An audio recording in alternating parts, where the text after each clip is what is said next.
Okay, year sevens, let's do some more probability. Today's topic is using probability to predict the future, because that's kind of what probability is all about, having a good long guess about what's actually going to happen. That's why people use it, for things that you shouldn't do, like gambling, right? It's trying to predict who's going to win a sports game or something like that. Uh, Probability comes into it. It makes the gambling odds, and it helps the people doing the gambling or the people trying to take money off people doing the gambling to predict what's going to happen, so they can make the most profit. So we are using probability to predict what is going to happen in the future. All right, we have to find the probabilities first, and then we can use those probabilities to think about what's going to happen. So first of all, we should just remember how to make a probability. Uh, you have to know for certain what the probability is of the event occurring. So a really basic one, if I'm rolling a die, I know the chance of rolling a 2 because the die has 6 sides on it and only one of them has the number 2 or the 2 dots on that side, right? That's a 1 out of 6 chance. We're extending that today to be able to predict how many times the event, in this case rolling a 2, would happen.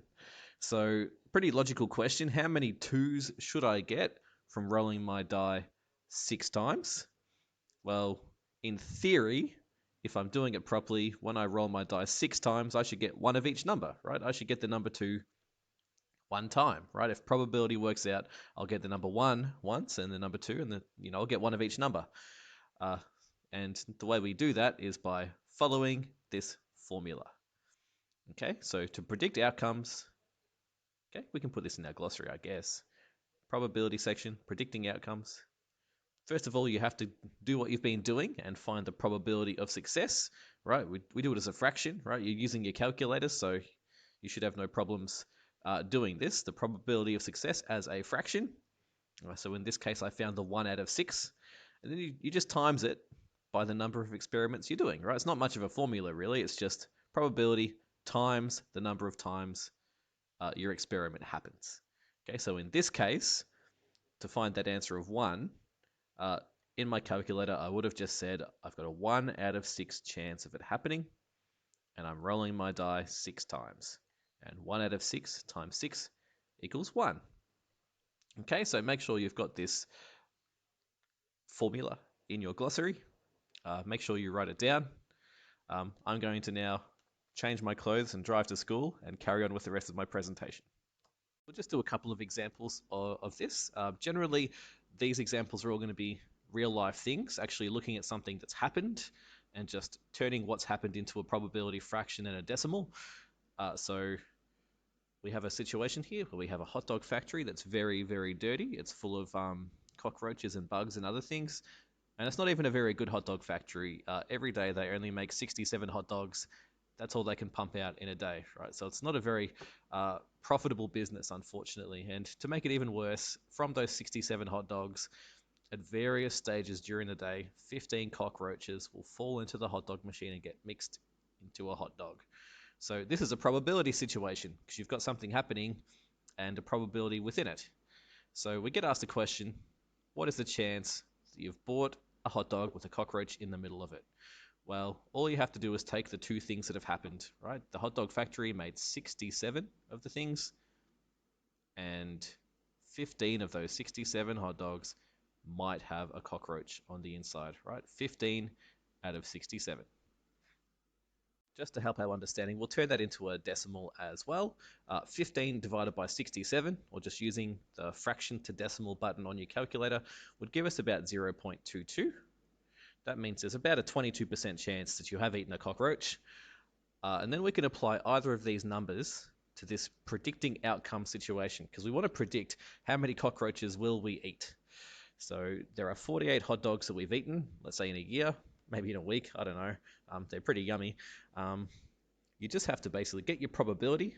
So you can get your 15 out of 67. It's more accurate than using a rounded off decimal.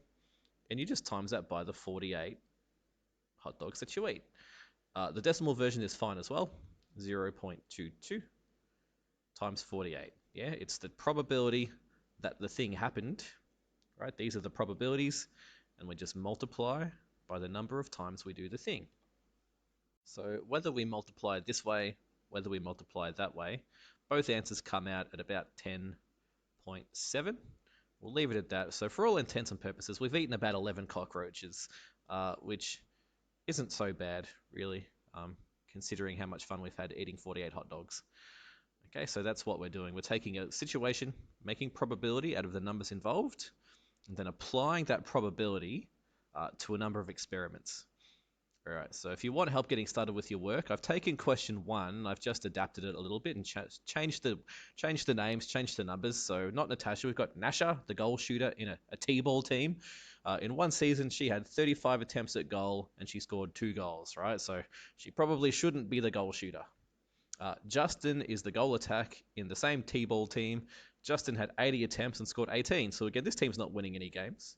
But we want to find the probability as a decimal of Nasha scoring a goal and of Justin scoring a goal.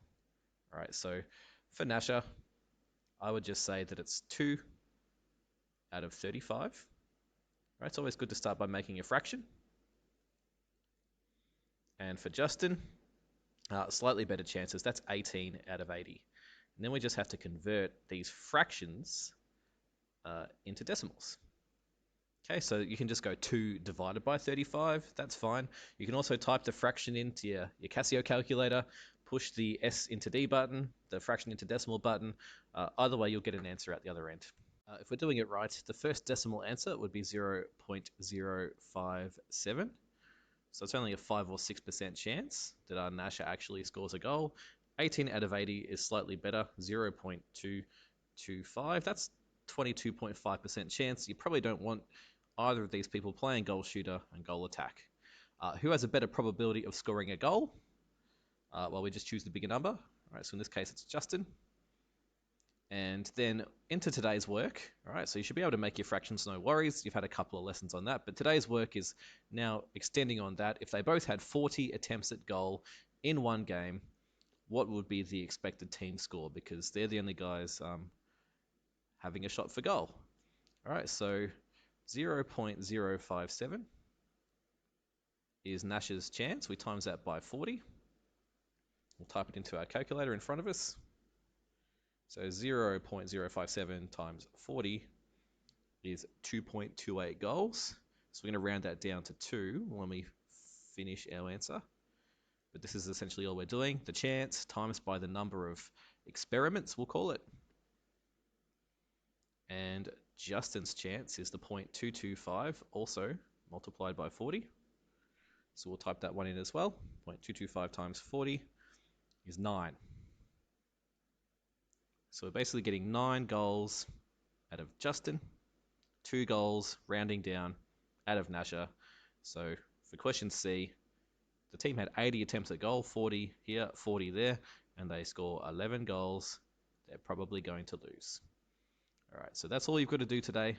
Keep practicing finding your probabilities, making the fractions, turn them into decimals as required, and then once you know how many experiments or how many repeated trials are happening, just multiply your probability times that number of trials, you'll get it right. All right, so only a few questions on your worksheet today, but then there's plenty on Mathletics for you to do to finish this lesson.